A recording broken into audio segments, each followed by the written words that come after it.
Some mornings just have a taste for drama, like the world lines up your enemies before you've even finished your coffee. On that particular morning after inheriting my granddad's ranch, I rolled up to the mailbox, dust still settling on my old pickup, only to find Helena Whitmore sitting in her shiny Range Rover blocking my way out as if her name was written in the deeds.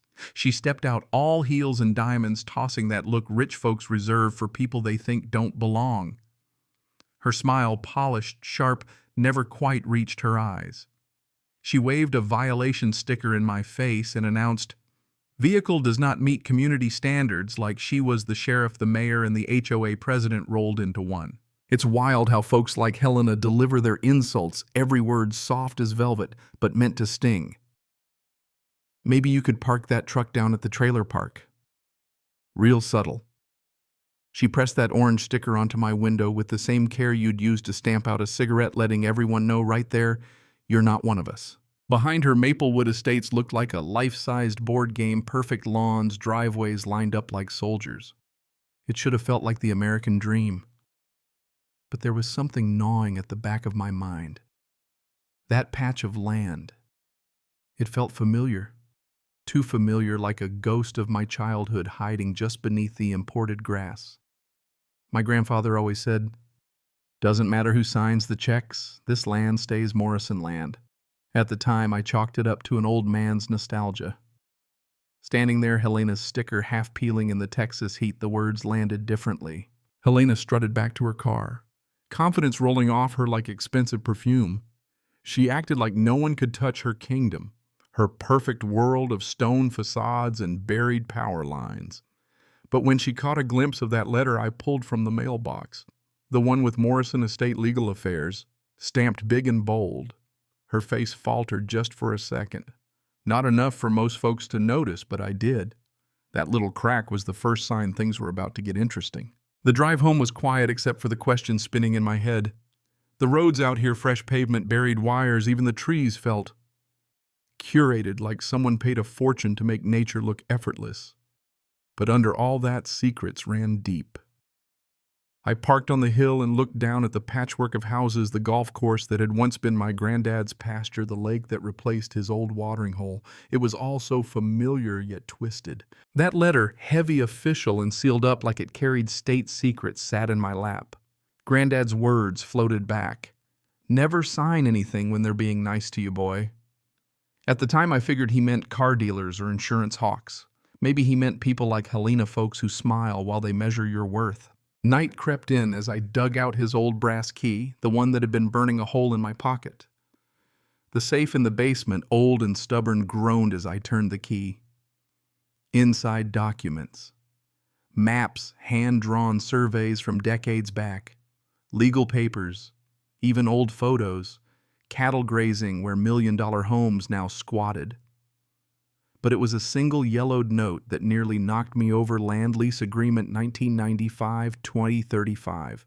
Pinnacle Development defaulted 2005. It all clicked: the houses, the roads, the nervous flicker in Helena's eye. Willowbrook Maplewood, call it what you want, was sitting on leased Morrison land.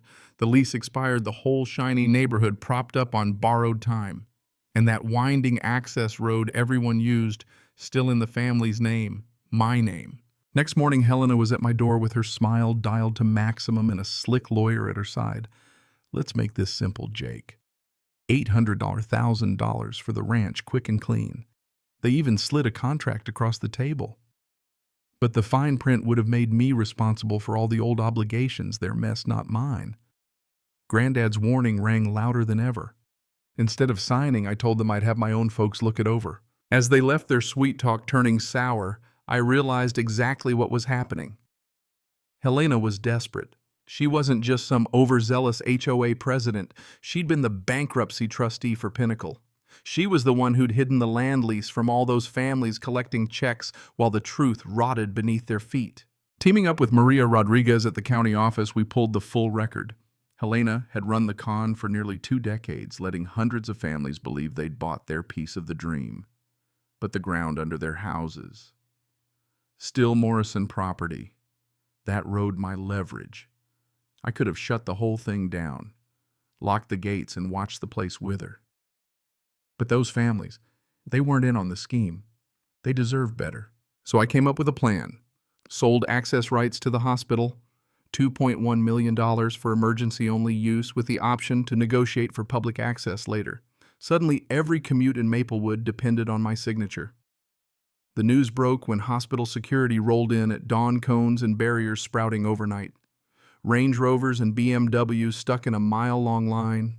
Helena, wild-eyed and in pajamas, shrieking at the security guard, "I'm the HOA president." "Sorry, ma'am, not today." Helena didn't go down easy. The next week, she unleashed hell SUVs following me, social media campaigns, fake police reports. She even tried to buy me off $500,000 cash to leave Texas, or "we'll make your life a nightmare." That's when I knew I had her cornered. Karma's got a long memory, and that morning it had perfect timing. Community meeting. 200 families, news cameras, lawyers, the works.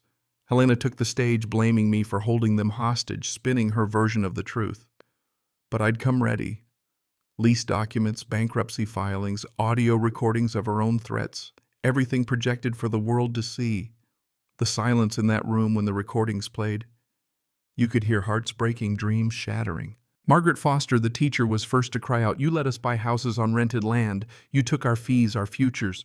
David Kim, the doctor, said what everyone else was thinking, "Our kids' futures, our retirements, built on a lie." Helena tried one last Hail Mary. "I was protecting your property values." But the FBI agent at the back had heard enough. She stepped forward, badge in hand. "Helena Whitmore, you're under arrest for fraud and conspiracy." The click of those handcuffs rang through the room like a final bell. I stood up, hand shaking, but voice steady, and offered every homeowner a deal. Buy the land at fair market value, 30-year terms, low interest. No more HOA nonsense, no more lies. For the first time, they'd own the land beneath their homes. Relief, anger, gratitude, every face a story. 6 months later, the community was transformed. No more fake exclusivity, no more fear. The new sign at the entrance, Maplewood, a neighborhood of owners. Laughter echoed off the hills, kids played where cattle once grazed. Folks waved instead of glaring. And me, I used the money to launch the Morrison Truth Foundation, helping people fight land fraud, offering legal aid, teaching folks what to look for before they sign their lives away. Walking past the mailbox now, there's no Range Rover blocking my path, no sticker on my window, just the peace of knowing the land's in good hands, the kind of hands my grandfather would have trusted. His brass keys still with me, opening the same safe, now filled with cases from across the country, families fighting to keep what's theirs. There's a lesson buried in all this, somewhere between the lawsuits and the shouting matches. Never mistake arrogance for power, and never bet against the truth, no matter how many years it takes. In the end, justice might look like an ambulance flying down a road, or a family finally sleeping soundly in a home they truly own. So what would you have done? Should justice mean everyone pays the price for one person's greed, or is there a better way? Drop your thoughts below. Stories like this always spark a debate. And if you've ever tangled with an HOA or fought for what was yours, tell it. These stories matter.